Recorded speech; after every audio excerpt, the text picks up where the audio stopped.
ईश्वर की कोई वालिदैन नहीं है, कोई रब नहीं है। ईश्वर के कोई वालिद नहीं है, कोई वालदा नहीं है, ईश्वर के ऊपर कोई नहीं है। लिखा है श्वेताश्वेतार उपनिषद में अध्याय नंबर 4 श्लोका नंबर 19 में, न तस्य प्रतिमा अस्ति, उस ईश्वर की कोई प्रतिमा नहीं है। प्रतिमा एक संस्कृत लफ्ज है जिसके मानी है अक्स।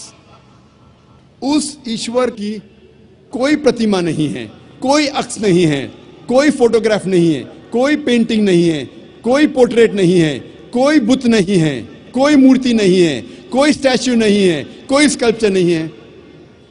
लिखा है न तस्य प्रतिमा अस्ति, उस ईश्वर की कोई प्रतिमा नहीं, कोई अक्स नहीं, कोई फोटोग्राफ नहीं, कोई पेंटिंग नहीं, कोई पोर्ट्रेट नहीं, कोई मूर्ति नहीं, कोई बुत नहीं, कोई स्टैच्यू नहीं, कोई स्कल्पचर नहीं।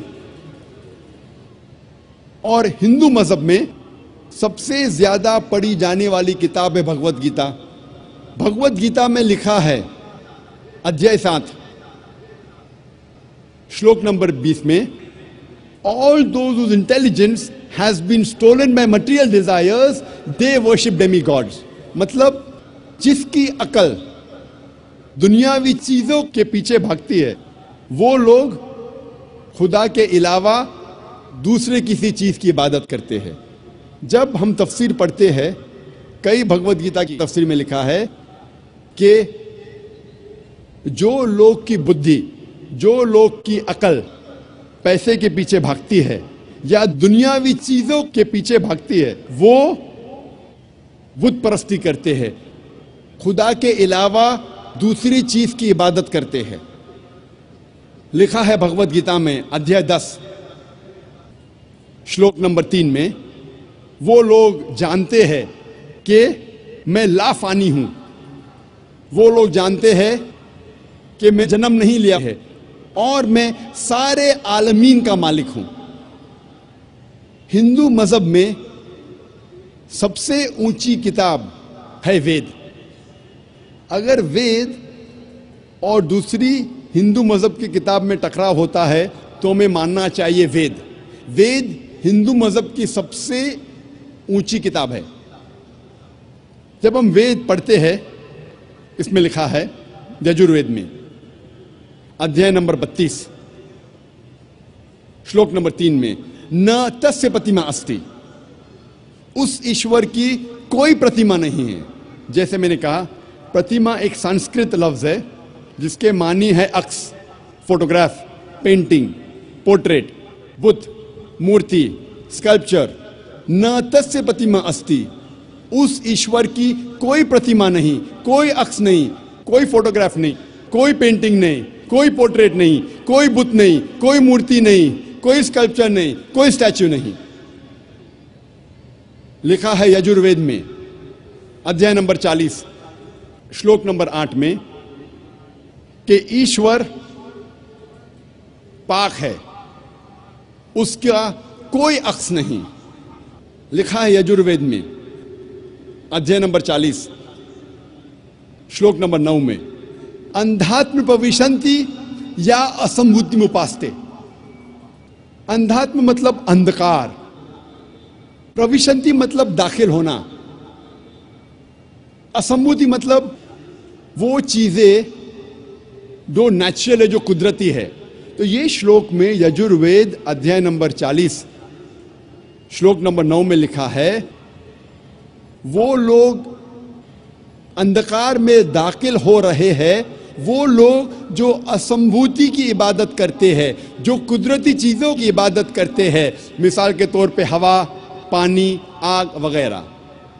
और ये श्लोक में आगे लिखा है, वो लोग और घोर अंधकार में दाखिल हो रहे हैं, वो लोग जो संभूति की इबादत करते हैं। संभूति की मानी इंसान की बनाई हुई चीजें, मिसाल के तौर पे टेबल, चेयर, बुत, मूर्ति वगैरह। कहां लिखा है? यजुर्वेद अध्याय नंबर 40 मंत्र नंबर 9 में। आगे जब पढ़ते अथर्ववेद में लिखा है किताब नंबर 20 अध्याय नंबर 58 मंत्र नंबर 3 में देव महासी, महान है वो ईश्वर। और वेद में सबसे ऊंची मानने वाली वेद है ऋग्वेद। वेद 4 किस्म की होती है, ऋग्वेद, यजुर्वेद, सामवेद, अथर्ववेद। ये चारों में सबसे ऊंची वेद है ऋग्वेद। ऋग्वेद में लिखा है, किताब नंबर 1, अध्याय नंबर 164, मंत्र नंबर 46 में, एकम सत विप्र बहुधा वेदांते, सत्य एक है, सच एक है, ईश्वर एक है, और साधु संत और विद्वान इस ईश्वर को कई नामों से पुकारते हैं। ये पैगाम फिर से दोहराया गया है ऋग्वेद में, किताब नंबर 10, अध्याय नंबर 114, मंत्र नंबर 5 में। इसमें लिखा है कि खुदा एक है, ईश्वर एक है, ईश्वर एक है, लेकिन विद्वान, संत, साधु इस ईश्वर को कई नामों से पुकारते हैं। और जब हम ऋग्वेद पढ़ते हैं, किताब नंबर 2, अध्याय नंबर 1, सिर्फ किताब नंबर 2, अध्याय नंबर 1 में 33 नाम और सिफतें दिए गए हैं इस ईश्वर को। इनमें से एक है ऋग्वेद, किताब नंबर 2 में, अध्याय नंबर 1 में, मंत्र नंबर 3 में, ब्रह्मा। ब्रह्मा कहा जाता है उस ईश्वर को जो बनाने वाला है। जब हम अंग्रेजी में तर्जुमा करते हैं तो इसे कहते हैं क्रिएटर। जब उर्दू या अरबी में तर्जुमा करते इसे कहते हैं खालिक। हम मुसलमानों को कोई एतराज नहीं अगर कोई कहता है कि खुदा या ईश्वर खालिक है या क्रिएटर है या बनाने वाला है, लेकिन अगर कोई शख्स कहता है क्या ब्रह्मा खुदा है जो बनाने वाला है, लेकिन उसके 4 सिर है और हर सिर पर क्राउन है, हम मुसलमान इस पे एतराज देते हैं, क्योंकि आप ईश्वर को अक्स दे रहे हैं। और साफ तौर पे लिखा है श्वेताश्वतरा उपनिषद में, अध्याय नंबर 4, श्लोका नंबर 19 में, न तस्य प्रतिमा अस्ति, उस ईश्वर की कोई प्रतिमा नहीं, कोई अक्स नहीं, कोई फोटोग्राफ नहीं, कोई पेंटिंग नहीं, कोई पोर्ट्रेट नहीं, कोई मूर्ति नहीं, कोई बुत नहीं, कोई स्टैच्यू नहीं, कोई स्कल्पचर नहीं। एक और सिफत या नाम ऋग्वेद, किताब नंबर 2, अध्याय नंबर 1, मंत्र नंबर 3 में दिया गया है, वो है विष्णु। विष्णु कहते हैं पालने वाले ईश्वर को। अगर अंग्रेजी में तर्जुमा करते तो हो जाता है सस्टेनर, चेरिशर। उसको अरबी या उर्दू में तर्जुमा करते हो जाता है रब। हम मुसलमानों को कोई एतराज नहीं अगर कोई कहता है कि खुदा या ईश्वर रब है, सस्टेनर है, चेरिशर है, पालने वाला है। लेकिन अगर कोई शख्स ये कहता है कि विष्णु पालने वाला खुदा है, पालने वाला ईश्वर है, और उस ईश्वर के 4 हाथ है जैसे इंसानों जैसे, और एक हाथ में चक्रा है और दूसरे हाथ में कौंच है, और वो पानी पे जा रहा है सांपों पे बैठकर, या हवा में उड़ रहा है एक परिंदा जिसका नाम है गरुड़ा पर, हम मुसलमान इस पर एतराज करते हैं क्योंकि आप खुदा को अक्स दे रहे हैं। और आप यजुर्वेद अध्याय नंबर 32 मंत्र नंबर 3 के खिलाफ जा रहे हैं, जिसमें लिखा है न तस्य प्रतिमा अस्ति, उस ईश्वर की कोई प्रतिमा नहीं, कोई अक्स नहीं, कोई फोटोग्राफ नहीं, कोई पोर्ट्रेट नहीं, कोई पेंटिंग नहीं, कोई बुत नहीं, कोई मूर्ति नहीं, कोई स्कल्पचर नहीं, कोई स्टैच्यू नहीं। जब हम ऋग्वेद पढ़ते हैं, ऋग्वेद में लिखा है किताब नंबर 8 में, अध्याय नंबर 1, मंत्र नंबर 1 में, मां चिदन यदि संसद,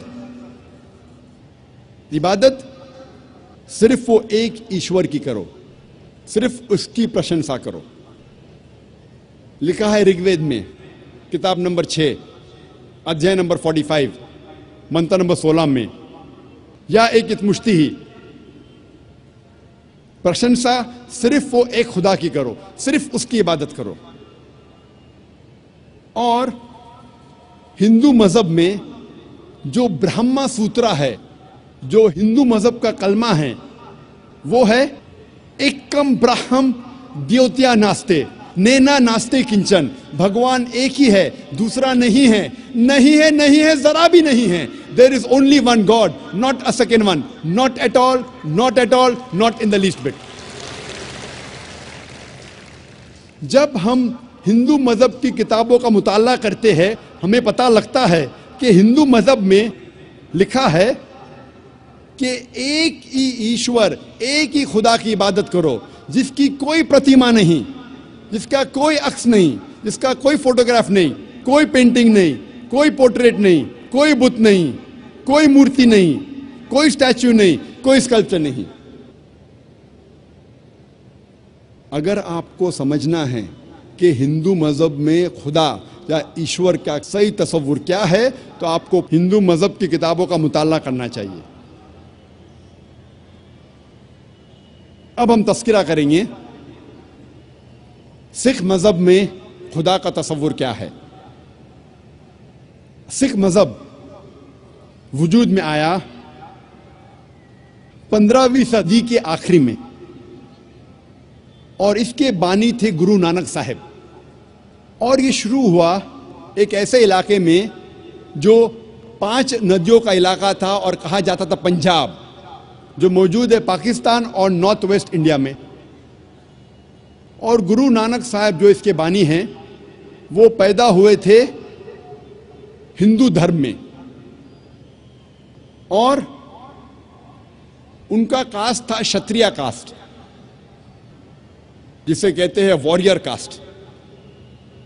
और गुरु नानक काफी मुतासिर थे मुसलमानों से। ये सिख मजहब तादाद में दुनिया में 6 नंबर पे आता है, और कई विद्वान कहते हैं कि ये सिखिज्म, सिख मजहब एक हिंदू मजहब की शाख है।